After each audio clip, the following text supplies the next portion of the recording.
Komnas HAM mendatangi RSCM untuk memantau langsung kondisi Wakil Koordinator Kontras Andri Yunus.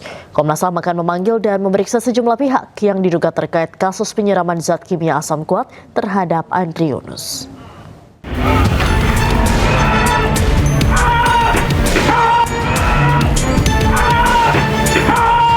Komnas HAM mendatangi RSCM Kamis siang, melihat secara tidak langsung melalui jendela untuk memastikan kondisi Wakil Koordinator Kontras Andri Yunus. Selain luka bakar, korban mengalami dampak psikologis akibat disiram zat kimia asam kuat. Komnas HAM telah mengumpulkan temuan dan penjelasan dari RSCM yang akan menjadi bahan analisa untuk menerbitkan rekomendasi kasus. Komnas HAM juga telah berkoordinasi dengan Kontras sejak setelah kejadian. Dalam beberapa hari ke depan, Komnas HAM akan memanggil dan meminta keterangan beberapa pihak. Dalam beberapa hari ke depan kami tentu saja akan meminta keterangan dari pihak-pihak lain, gitu ya. Nanti tunggu saja informasinya, pihak mana saja yang nanti akan kita minta keterangan. Mungkin dalam jangka waktu dekat nanti akan kita informasikan lebih lanjut. Tapi ini hanya satu dari sekian pihak yang akan kita minta informasinya. Tidak akan lama. Andri Yunus akan menjalani tindakan operasi sementara pemulihan 6 bulan hingga 2 tahun ke depan dengan biaya ditanggung LPSK. Anda kembali di News Sore kali ini bersama saya Diandra Mukni. Pemirsa, pastikan ketersediaan BBM. Menteri ESDM Bahlil Lahadalia meninjau sejumlah SPBU di Jawa Tengah. Bahlil mengecek ketersediaan BBM untuk mengantisipasi dampak perang di Timur Tengah. Pemerintah telah mengantisipasi kelangkaan BBM akibat dampak perang Amerika Israel dan Iran. Bahlil Lahadalia meninjau SPBU di sejumlah titik di Jawa Tengah, di antaranya di Sragen dan Karanganyar. Tindakan ini dilakukan Menteri ESDM untuk memastikan ketersediaan BBM untuk masyarakat. Bahlil menjamin stok BBM untuk masyarakat aman dan Indonesia siap menghadapi krisis energi akibat perang di Timur Tengah. Saat itu Bapak Presiden semalam memerintahkan kepada saya dan tim untuk segera mencari pasokan-pasokan minyak kita dari hampir semua negara. Kemudian mengoptimalkan semua energi yang ada pada kita. Saya menyampaikan di kesempatan ini bahwa sekalipun negara-negara lain, negara tetangga sebagian negara di Asia sudah mulai masuk dalam keadaan yang tidak diharapkan oleh hampir semua negara dalam hal ini darurat, kita harus saya yakinkan kepada rakyat Indonesia bahwa solar kita insya Allah tidak lagi kita lakukan impor, jadi clear. BBM berbentuk bensin, sebagian 50% kita masih impor, sebagian kita dalam negeri. Tetapi kita sudah mencari alternatifnya, termasuk crude-nya. LPG kita masih impor kurang lebih sekitar 70% dari total kebutuhan kita. Tapi saya yakin kepada Bapak Ibu semua, insya Allah kita juga dalam kondisi yang sampai dengan beberapa hari itu insya Allah dalam kondisi yang baik. Namun sekalipun kita dalam kondisi yang baik. Penertiban lapak pedagang kaki lima di Kota Makassar, Sulawesi Selatan ricuh. Petugas dihadang massa dengan lemparan batu, balok kayu hingga petasan.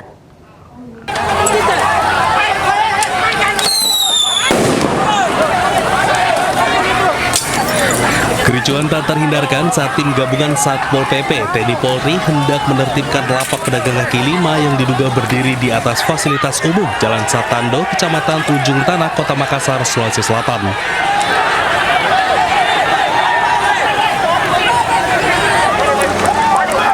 Petugas dipaksa mundur massa yang melempar batu, balok kayu hingga petasan.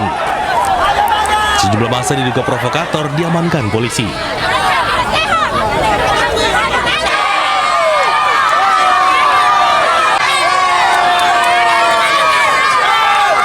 Proses penertiban ditunda sementara waktu lantaran warga mengklaim lahan tersebut bukan fasilitas umum tetapi tanah adat.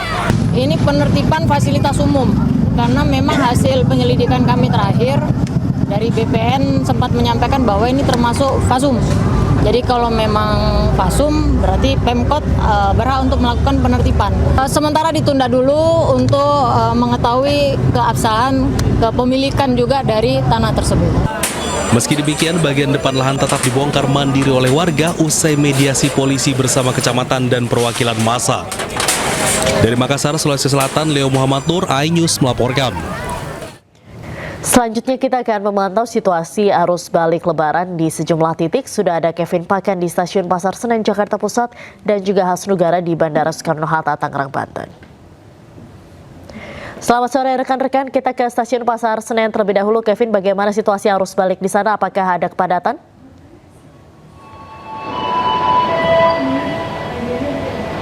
Ya, selamat sore Diandra dan juga pemirsa. Memasuki arus balik Lebaran tahun 2026, situasi di Stasiun Pasar Senen masih terpantau ramai.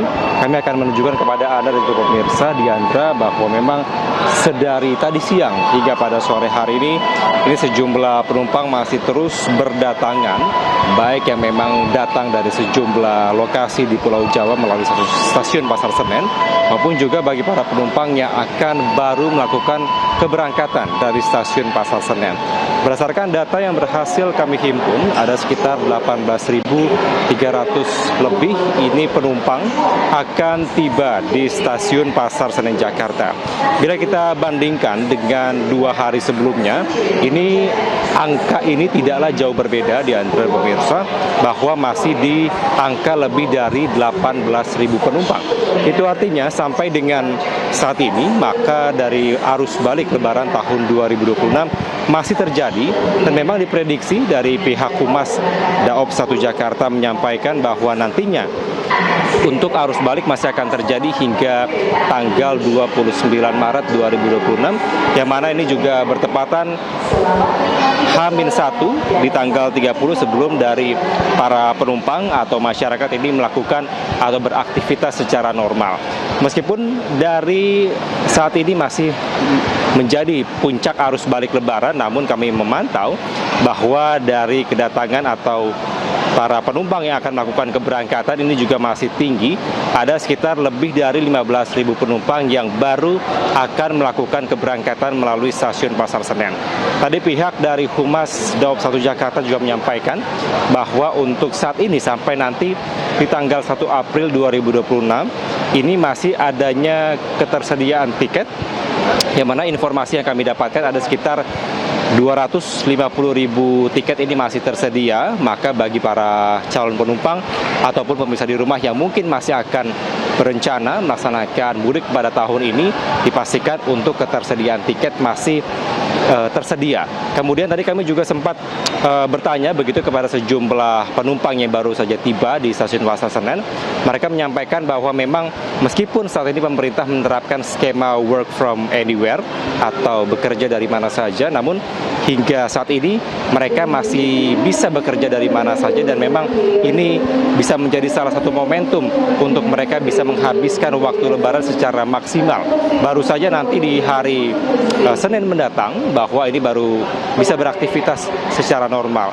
Kemudian kami juga melihat operasional yang diterapkan dari pihak KAI, terutama di Stasiun Pasar Senen juga terpantau baik, efektif dan efisien. Kami melihat petugas tetap bersiaga dan juga terus mengatur, terutama tempat yang saya melaporkan saat ini, bahwa meskipun cukup ramai namun dapat diatur dengan baik secara efektif, dan adanya pengaturan waktu tunggu bagi para penumpang sehingga bisa memonitor begitu jadwal keberangkatan mereka agar tetap tepat waktu ketika melakukan keberangkatan ataupun tiba di Stasiun Pasar Senen. Diandra. Baik, terima kasih Kevin Pakan melaporkan langsung dari Stasiun Senen Jakarta Pusat. Selanjutnya kita ke Bandara Soekarno-Hatta. Di sana sudah ada rekan Hasnugara. Bagaimana situasi arus balik di Bandara Suta pada sore ini? Selamat sore Diandra dan juga pemirsa, dapat kami laporkan memang hingga sore tadi memang kepadatan penumpang yang melakukan arus balik yang tiba di Bandara Soekarno-Hatta cukup padat dan juga ramai, di mana memang mereka berasal dari sejumlah daerah favorit, di mana daerah favorit tersebut tercatat berdasarkan pengelola Bandara Soekarno-Hatta, yaitu dari rute Denpasar, Medan, Makassar, Surabaya dan juga Padang. Ya, Diandra, memang pada pukul 18 tadi baru saja juga mendarat penerbangan dari Denpasar, namun mereka belum keluar dari pintu kedatangan, mereka masih harus menunggu antrian bagasi. Memang diketahui berdasarkan data pada hari ini sebanyak 177.000 pergerakan penumpang, baik itu yang berangkat maupun yang datang. Dan juga pergerakan pesawat sebanyak 1.144 penerbangan yang melayani rute domestik dan juga internasional.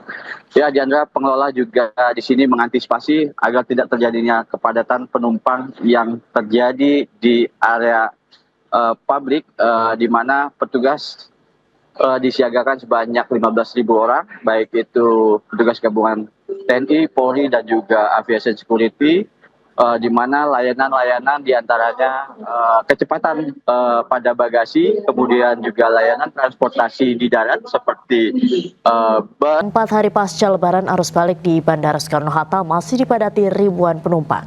Data pengelola Bandara Soekarno-Hatta mencatat tren peningkatan jumlah penumpang naik 27% jika dibandingkan pada hari biasa.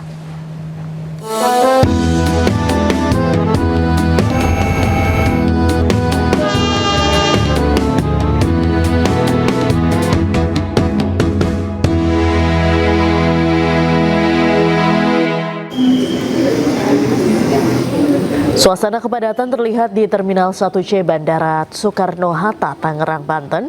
Antrean penumpang baik yang akan terbang maupun datang terlihat sejak pagi hari.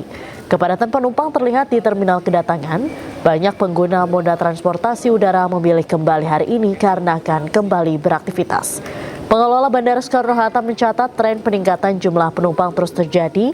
Pada hari ini pergerakan penumpang diperkirakan mencapai 177.000 atau naik 27% jika dibandingkan hari biasa. Begitu juga dengan pergerakan pesawat berjumlah 1.144 penerbangan, baik yang datang maupun pergi. Sementara kedatangan favorit masih dari daerah Denpasar, Medan, Makassar, Surabaya, dan Padang. Tingginya trafik penumpang, kepolisian Polres Bandara juga bersiaga di setiap terminal. Bahkan terlihat poluan menyapa dan memberikan makanan ringan kepada para penumpang. Menurut Nana, pemudik mengatakan baru tiba dari Manado memilih kembali hari ini karena sudah mulai beraktivitas. Terkait harga tiket untuk rute Indonesia Timur masih terbilang tinggi.